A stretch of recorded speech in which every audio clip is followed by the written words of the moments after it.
భద్రాద్రి కొత్తగూడెం జిల్లా మనుగూరు మండల కేంద్రంలో ఏఐసీసీ టీపీసీసీ ఆదేశాల మేరకు పినపాక ఎమ్మెల్యే పాయం వెంకటేశ్వర్లు అధ్యక్షతన కాంగ్రెస్ పార్టీ నియోజకవర్గ స్థాయి సమావేశం నిర్వహించారు. ఎమ్మెల్యే మాట్లాడుతూ రాష్ట్ర అభివృద్ధి ధ్యేయంగా కాంగ్రెస్ ప్రభుత్వం పనిచేస్తుందన్నారు.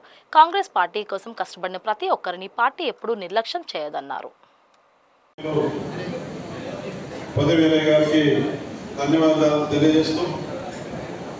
ఇప్పుడు మన ఏజెండా కార్యక్రమం ఏదైతే ఉందో దానికి సంబంధించి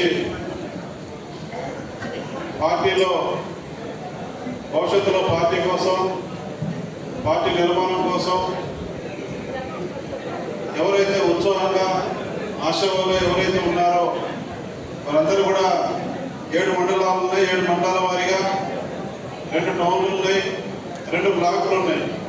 వాటికి సంబంధించి పూర్తి వివరాలతో మీ దరఖాస్తులు 3 పాస్పోర్ట్లు పెట్టి పూర్తి వివరాలతో మీరు అన్నగా చెప్పారు శ్రావణ్ కుమార్ రెడ్డి గారు, మీరు గతంలో ఏ పార్టీలో ఏం పదవులు నిర్వహించారు, ఏ సేవా కార్యక్రమాలు చేశారు, పార్టీలో గతంలో ఏ పదవులు పొందారు, మీ ఎక్స్పీరియన్స్ ఏంటి, మీ అనుభవం ఏంటి, అన్ని వివరాలు ఏమన్నారు.